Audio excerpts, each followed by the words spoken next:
Hey everybody, got another 10-minute game going here. I led with d4, so we're going to play 2c4. And it looks like this is either going to be a Nimzo, or we're going to transpose into a Queen's Gambit declined. I guess we'll try knight c3. Alright, now I think the idea of the Nimzo is he's going to take on c3 and mess up my pawn structure. So maybe I can play queen c2 or queen b3 and just stop that from happening and, I don't know, figure things out from there. That's about all I know about this opening. Okay, he plays c5. I could play e3 to defend that pawn, but I have the feeling that's kind of passive, and I think I've seen white take on c5 in this opening. So we're going to try that. I want to figure out where to put this dark squared bishop so that I can play e3 and develop the light squared bishop. It'll also allow me to bring the rook into the game on d1.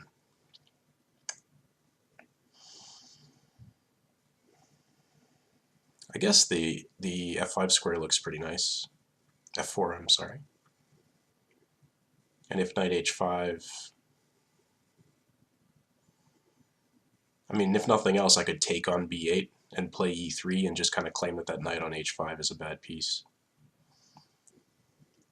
And if he attacks f2, I can play e3. I should be alright there.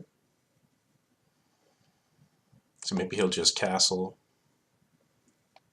I'd like to play e3, get this light squared bishop into the game somewhere.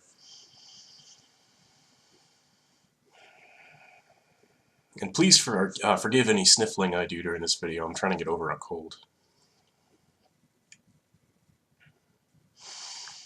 This square looks really weak to me, this d6 square. So maybe at some point I can kind of occupy that with pieces. Maybe get a knight to e4, stick something on d6, and make that square an outpost for my pieces for the rest of the game.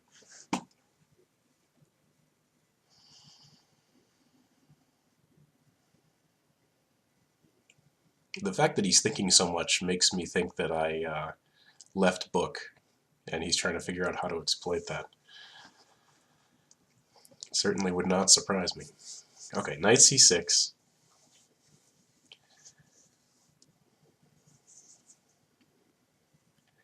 He can bring that knight into b4 after I play e3, but I think I can just move the queen somewhere. There's no bishop on f5, so I don't think I'm going to get run over on the light squares over here.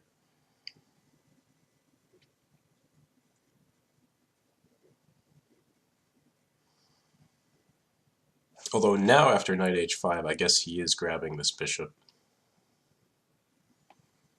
He is going to get this bishop on f4. Maybe I should play knight g to e2 at that point. Either that or bishop g3, and retake with the h-pawn and try to use the h-file. Maybe that's what I'll do.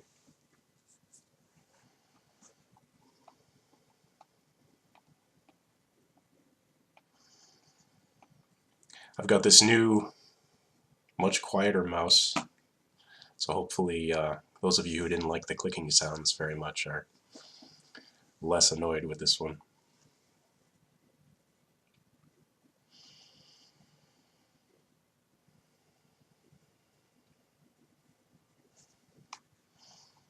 Yeah, I think knight h5, bishop g3 is a good idea because I also have bishop d3 as a way to add pressure to h7.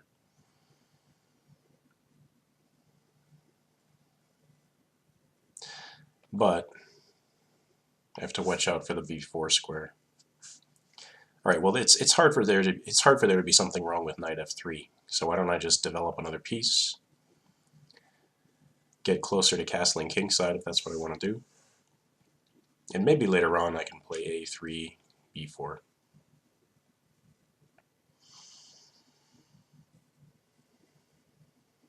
a3 would have the benefit of taking the b4 square away from him, but it also enables b4, so I might as well play that.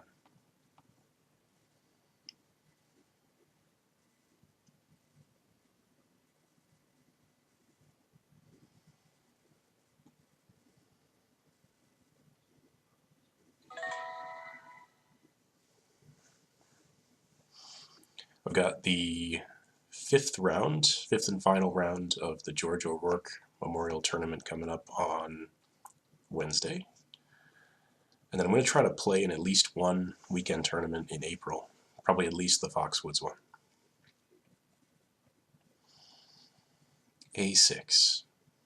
Oh, right, because I maybe had some way to get into C7 or D6 that I didn't even look at. I was too worried about my own safety. Let's go A3, and now I can play B4 if I want to. And if he plays A5, then what was the point of A6?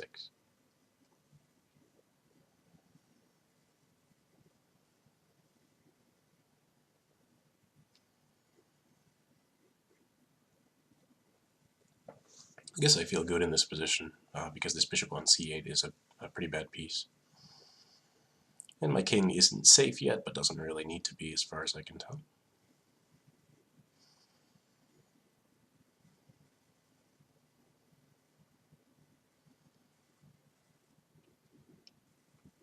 I'd like a rook on D1.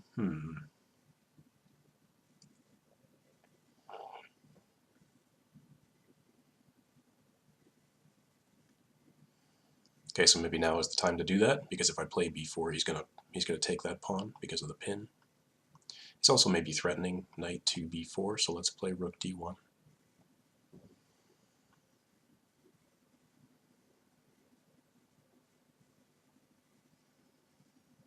Maybe rook C1 was slightly safer, but with these dark squares covered, I don't think I need to protect the knight anymore.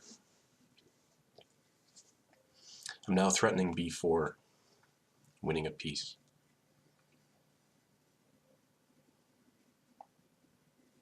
Could also think about taking over this D6 square sometime soon, keeping the D7 pawn backward and the bishop on C8 a bad piece.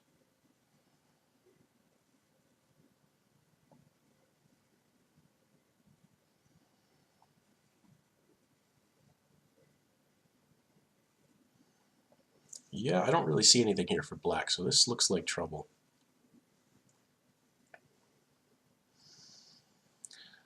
Alright, let's look at some other ideas.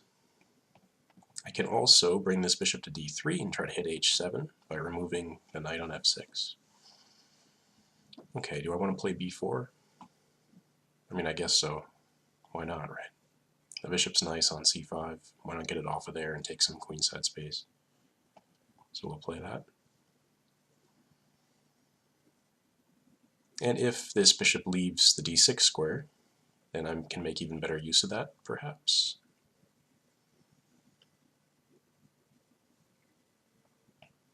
Yeah, so something like bishop A7, I'll just immediately play bishop D6, rook E8, bishop D3, looking at H7. I'll get castled. So I think he's got to go back to E7 here. I'm curious whether it's a good idea at that point just to play bishop D6 anyway. Probably. If he trades, my rook goes there, and it's...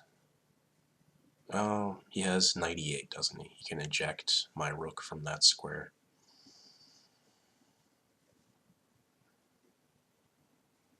And once my rook leaves, he can try to play D5, perhaps, but at that point the knight's not protecting D5 from F6 anymore.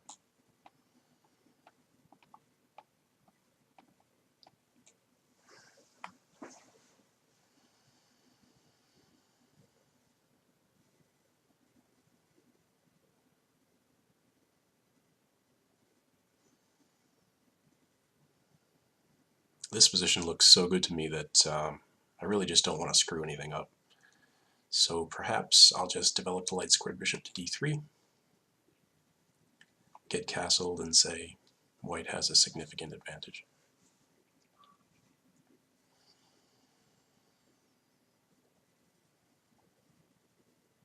Oh, he's going to sack. Okay. So we've got now a bishop over there on B4. Perhaps bishop D6, just trading that bishop off to make sure there are no shenanigans involving the knight over here is a good idea. He can go queen A5 after he trades. I can go rook D2.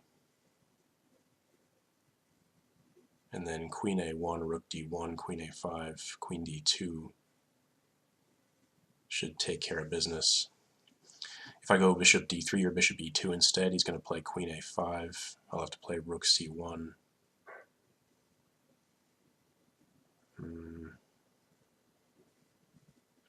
Or bishop e5. I could play bishop e5. So something like bishop e2, queen a5, bishop e5, just trying to castle. He goes d6. Bishop takes f6, g takes f6, rook c1. And he only has two pieces attacking, and I'm about to castle. That looks pretty good to me. Oh wait, but he could play knight e4 instead.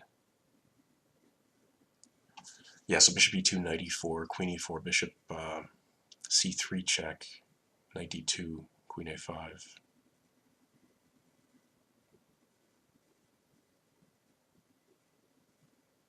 Queen d3, and we're castling. Alright, let's do it. Let's just get the pieces out.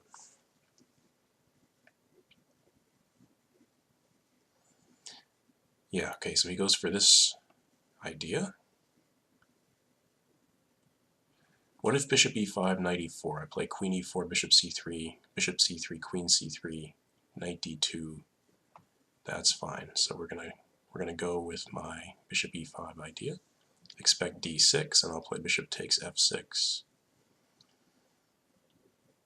Is this what I settled on? Can't remember. Bishop takes f6, g takes f6, rook c1, right? And then castle. And I'm up a piece. And his king is somewhat exposed.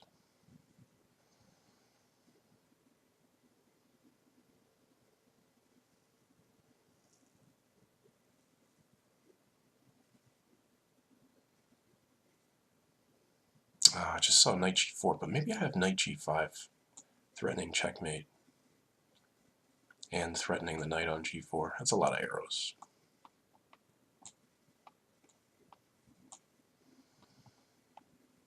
So maybe knight g4, knight g5.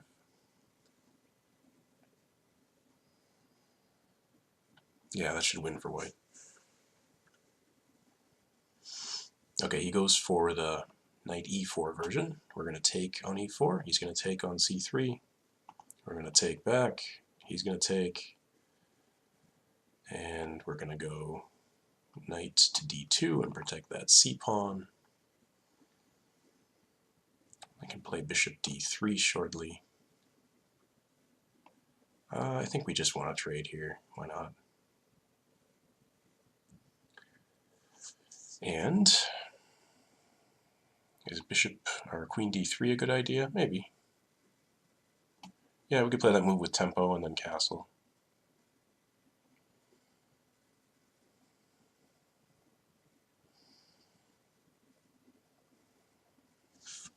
Should be winning.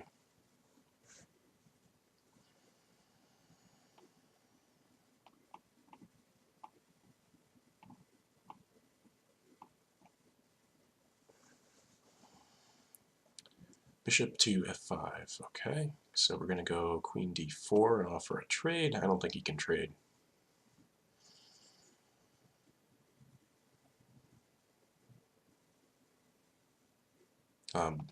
Whether he does or not, perhaps I'll just be sticking this bishop on f3, targeting d5.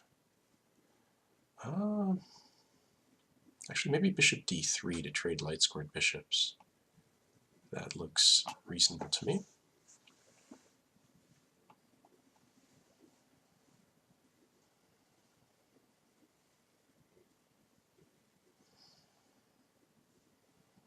Maybe knight f3 because he doesn't really want to.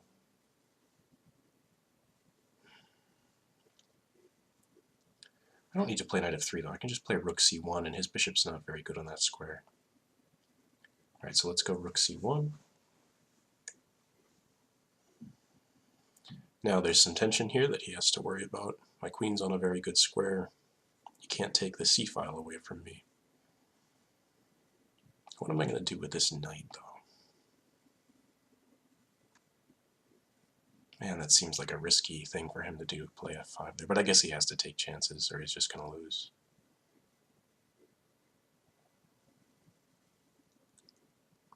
Alright, now with no f-pawn, I really want to go after g7, so I think we're going to play knight f3, let him take that if he wants to, and queen g6 check shouldn't be anything.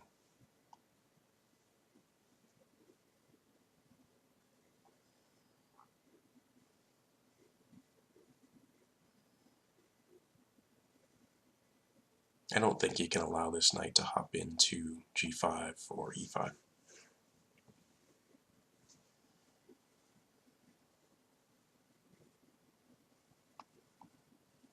Okay, so that's a check, but it's just a check.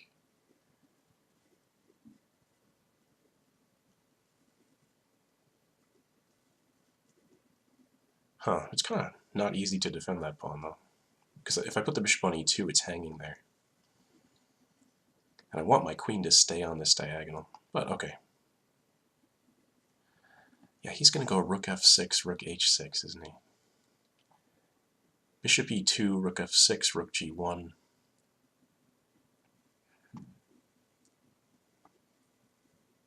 Oh, I have queen d5 check, of course. Yeah, why wouldn't I take this pawn with check and guard f3?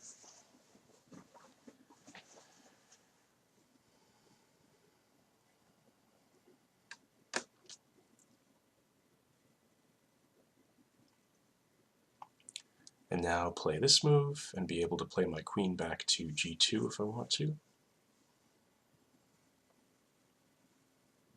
I didn't think this through, did I?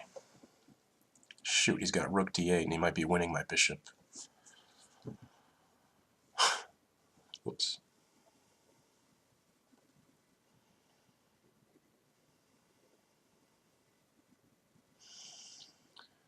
It's a little bit of a mistake there. If queen g2, he's just taking that guy. So we'll play queen b7 instead, let him take the bishop, and then go rook c8. He has so little time that I should still win. I hope I should win.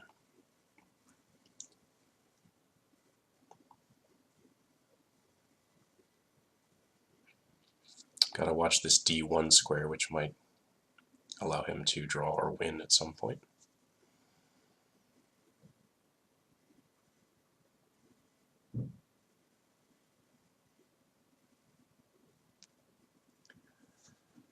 Yeah, time to be careful, I think.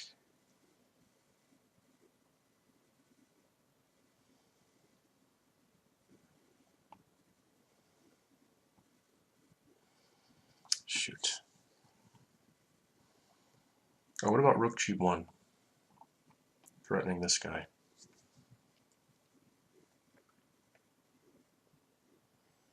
Okay, that takes him off the f3 square.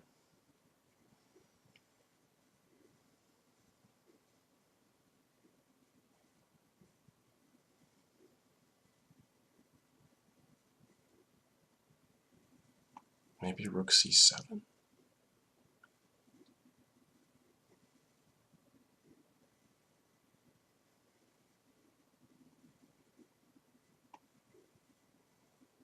Is queen b2 anything? Just kind of playing moves here. Not sure. Okay, he flagged. That was not a good execution there, but at least we won. So we're up to 2059, trying to get to 2100 for now. Thank you for watching.